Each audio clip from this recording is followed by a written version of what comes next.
digitaljamsessions.com.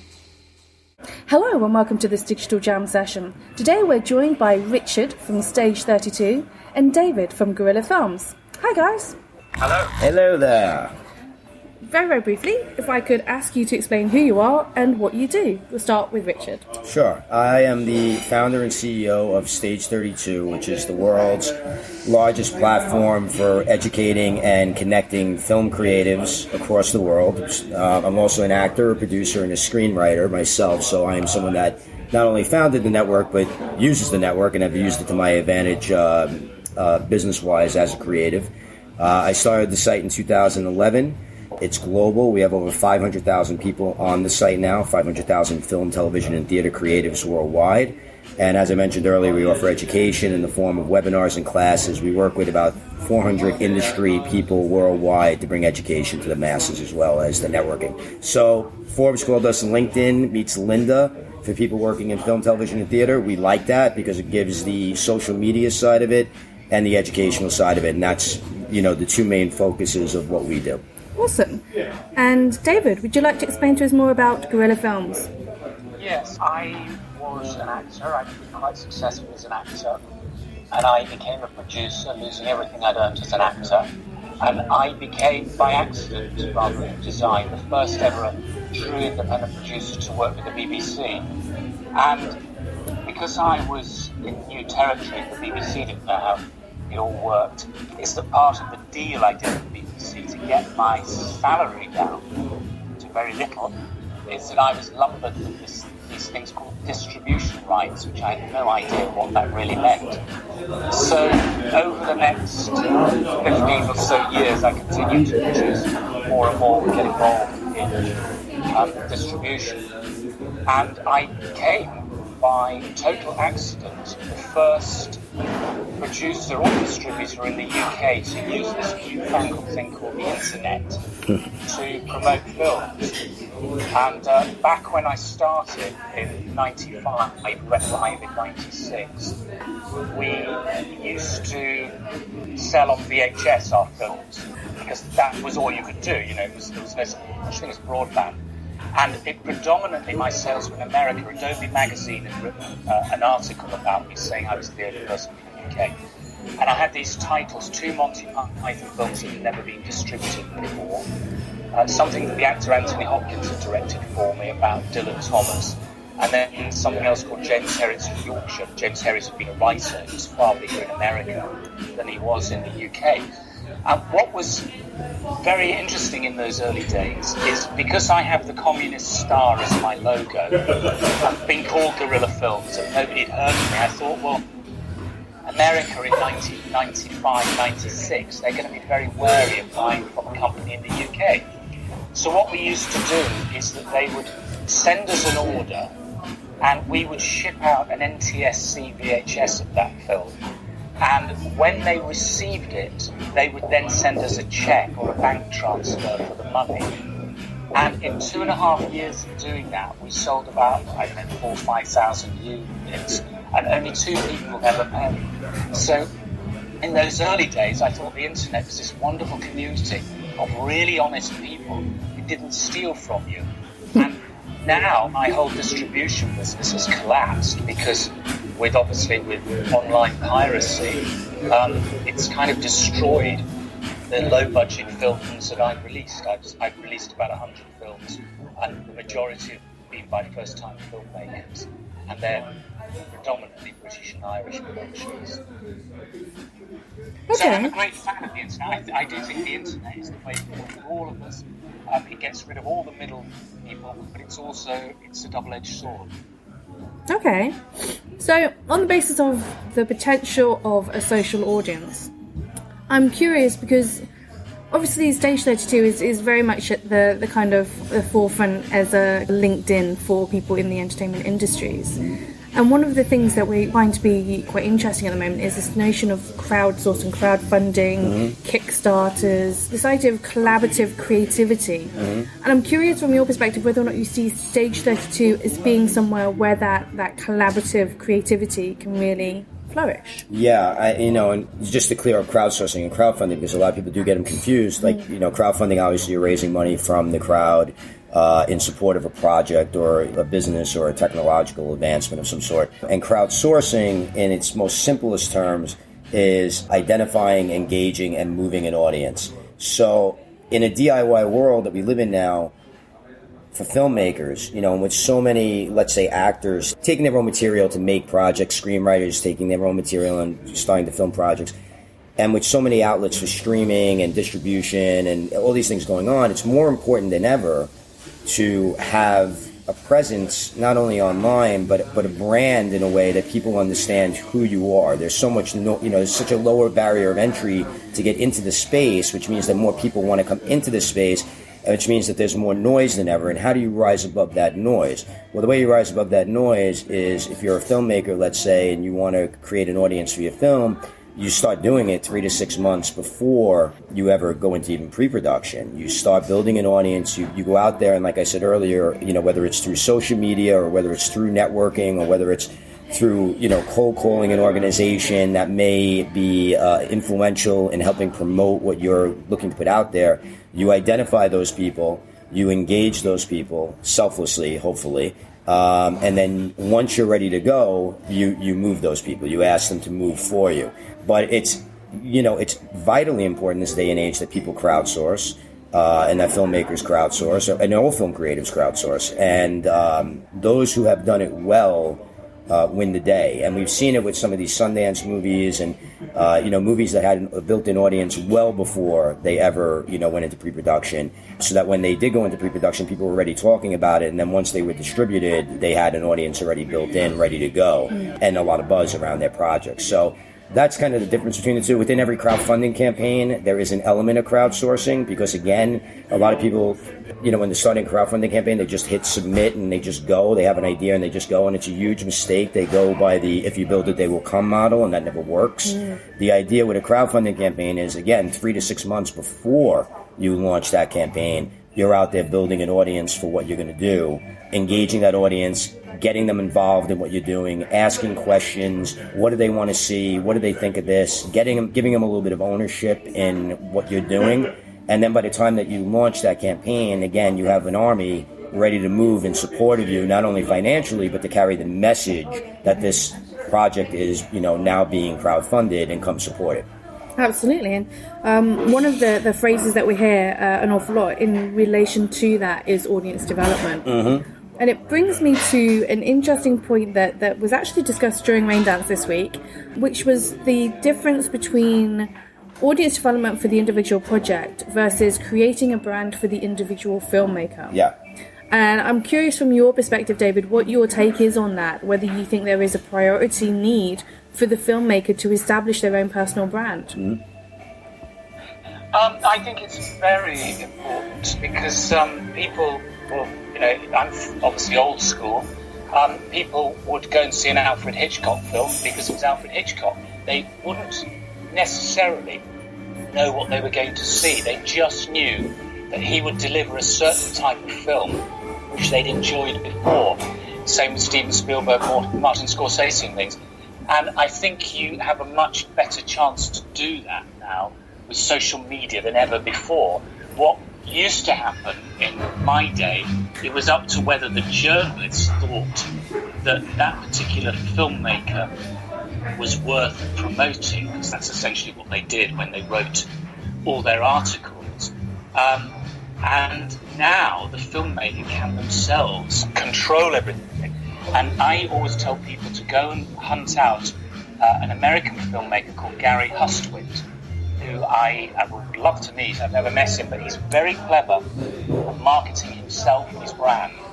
His first film was a film called Helvetica, which I can think of nothing more boring than a 90-minute film all about a typeface.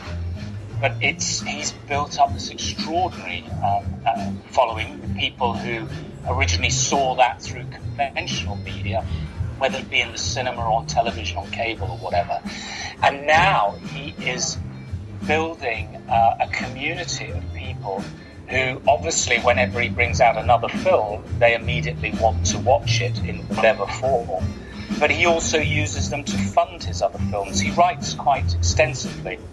He has blogs and websites and things where you can follow him And he's a very good example of the way I think that all filmmakers will be in the future, because if they don't engage with that, then they're not going to have a business. Because the old days where you could rely on a studio to really push your film and promote it, they're kind of long gone, because we can all come up with examples of really good films, but for whatever reason, factors have worked against them. You know, it may have to open on a sunny day, or it opened, you know, so people don't go to the cinema, which is what happens.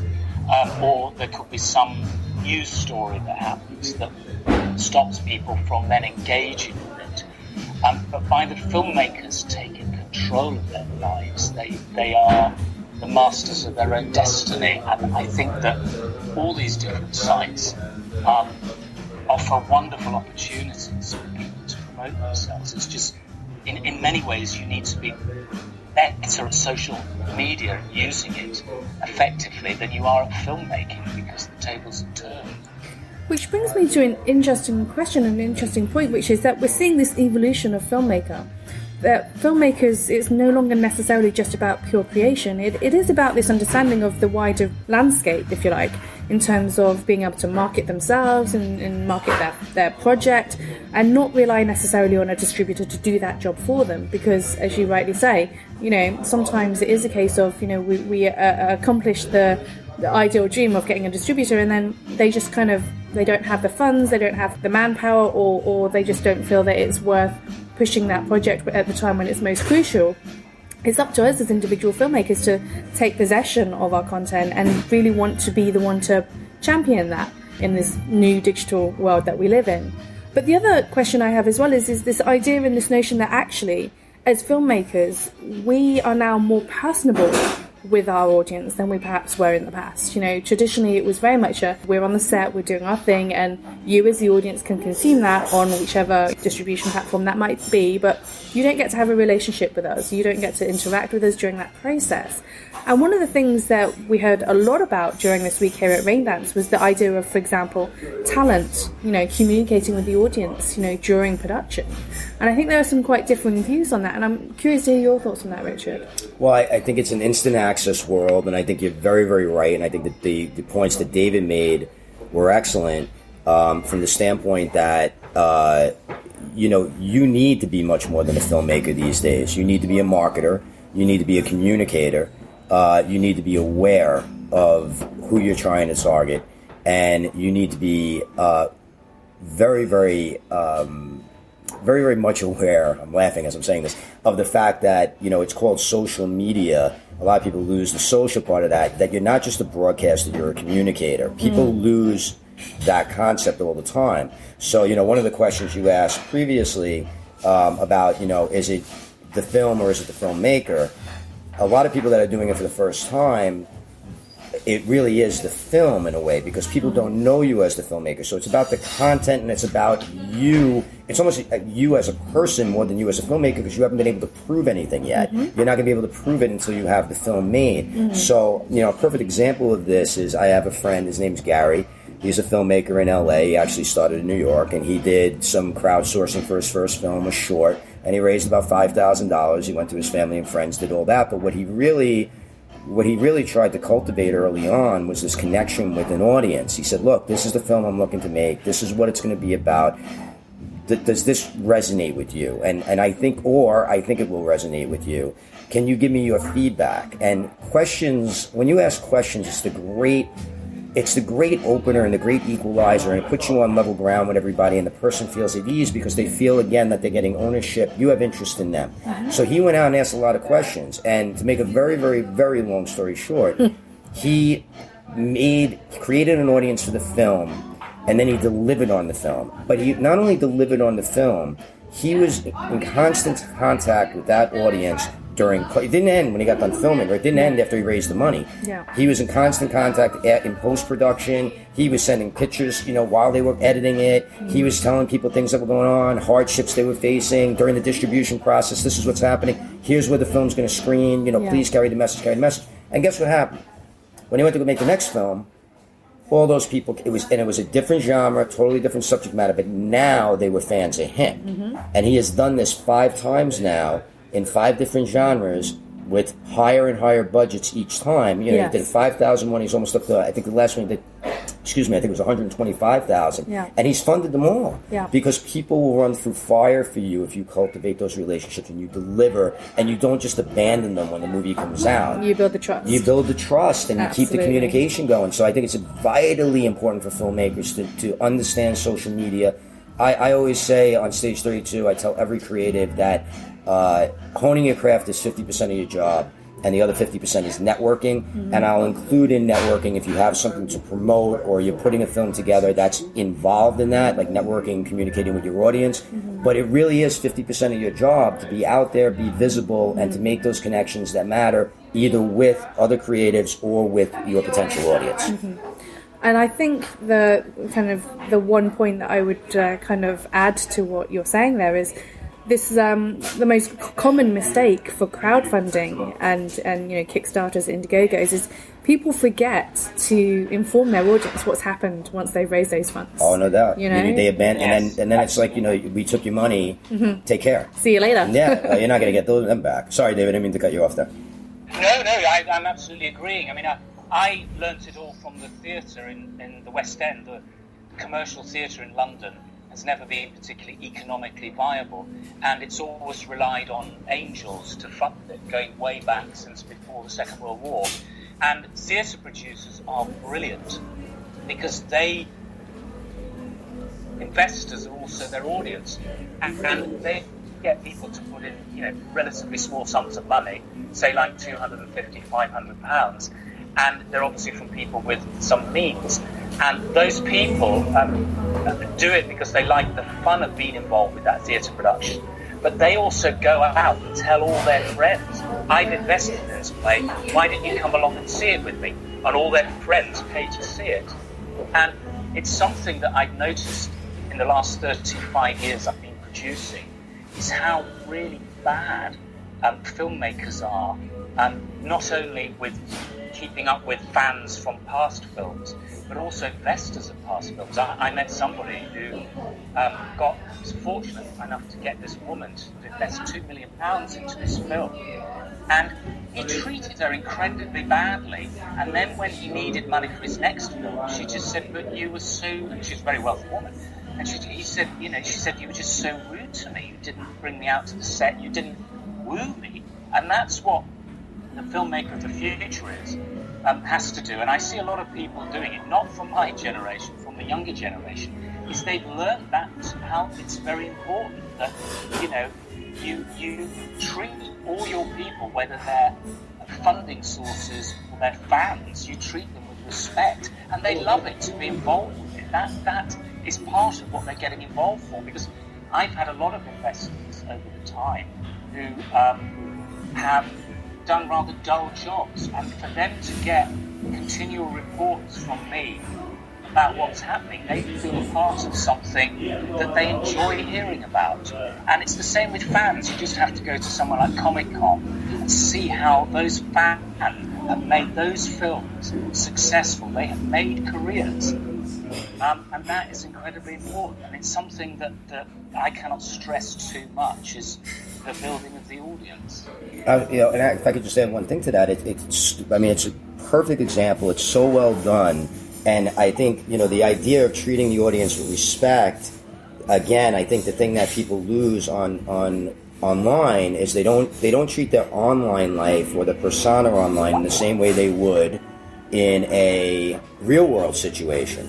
So, you get people all the time that, our Stage 32 Twitter account, for example, has, 140,000 followers. People just see that number and immediately are, hey, take a look at my crowdfunding campaign. Hey, and I said that's the equivalent of walking up to somebody in a room and just walking up to them blindly and saying, hey, give me money. Mm-hmm. Is that ever going to work? Of course it's not going to work. So why would you do it online? And with so many people, if you don't have the awareness to know that there are so many people online trying to do the same thing you're doing, and that you have to be better at it, and you have to be friendlier and more of a communicator and more aware of who you're trying to target and how you engage them, then you're just not going to win the day. Somebody else is going to win it. So I think that that's a big part of it too. And that comes back to what David was saying about respect and awareness and approach.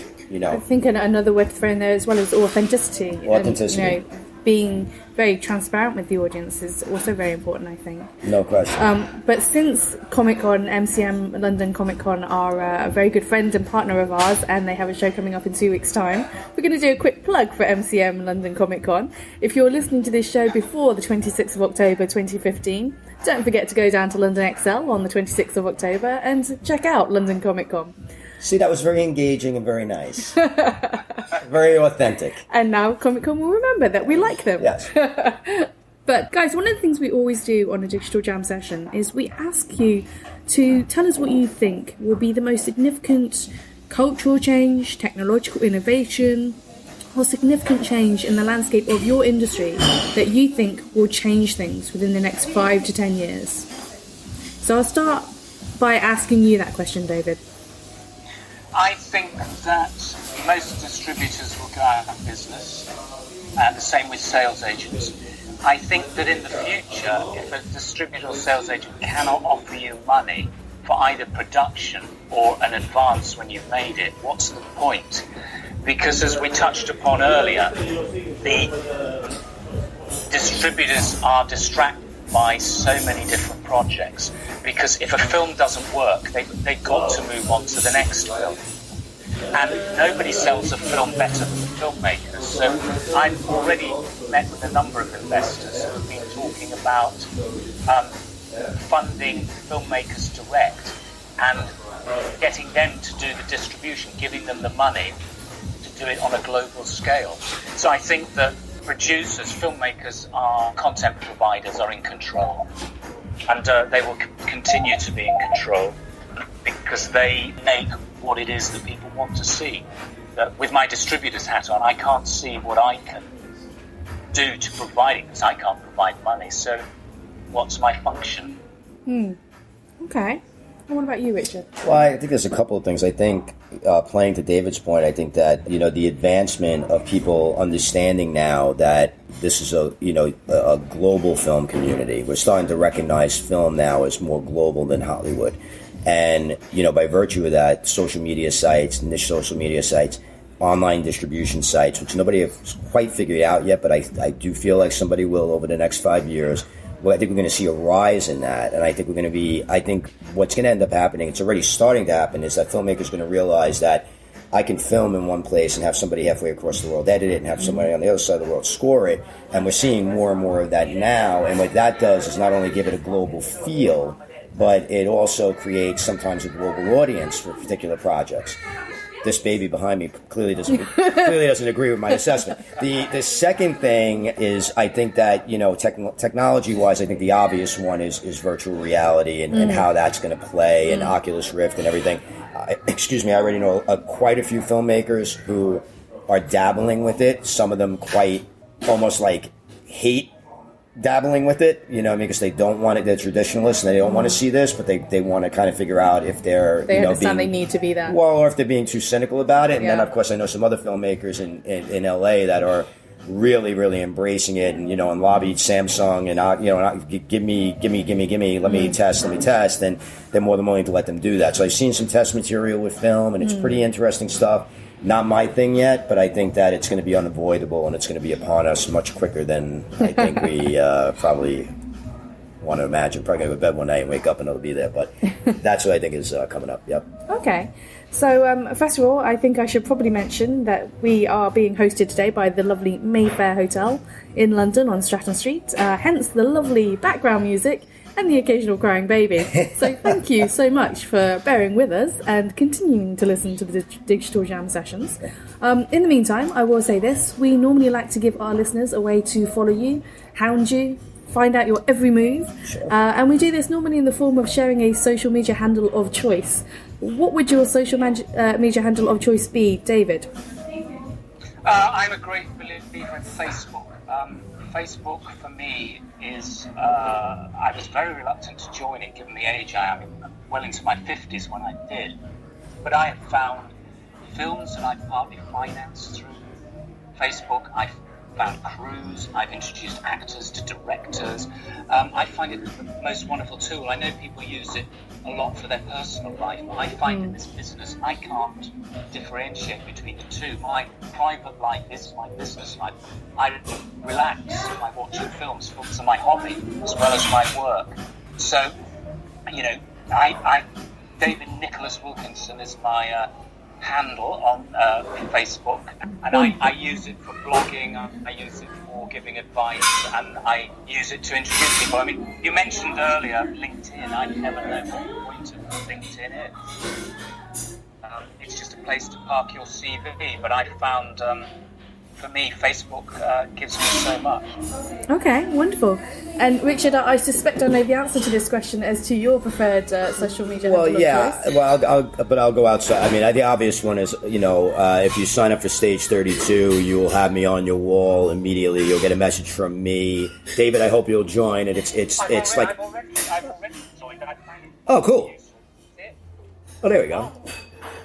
Okay. Well, so, you know, if you join Stage 32, you'll see me right on your wall, and feel free to. I respond to every post, every DM. Might take me a little while to get back to everybody, but my tech crew figured out the other day that I've made over 900,000 posts on stage. It's crazy because I do respond to everyone. But my outside of Stage 32, I am on the one that I prefer. I'm on a few. I am on LinkedIn, but more as a CEO than as a creative, because I don't find any use for it as a creative. And my social media czar, we just hired a social media czar to handle all of our stuff. She just put me on Instagram as well. But my preferred one is Twitter, and I'm on there. My friends call me RB, so I'm on there as RB, letter R, letter B, walks into a bar, which probably tells you a little bit more than you need to know about me. So it's RB walks into a bar on Twitter. Okay, and we'll make sure to add those details onto the notes for this session. Once again, I want to thank both of our wonderful guests for joining us today, and the Mayfair Hotel for hosting us. Thanks again for listening and joining us on this Digital Jam session.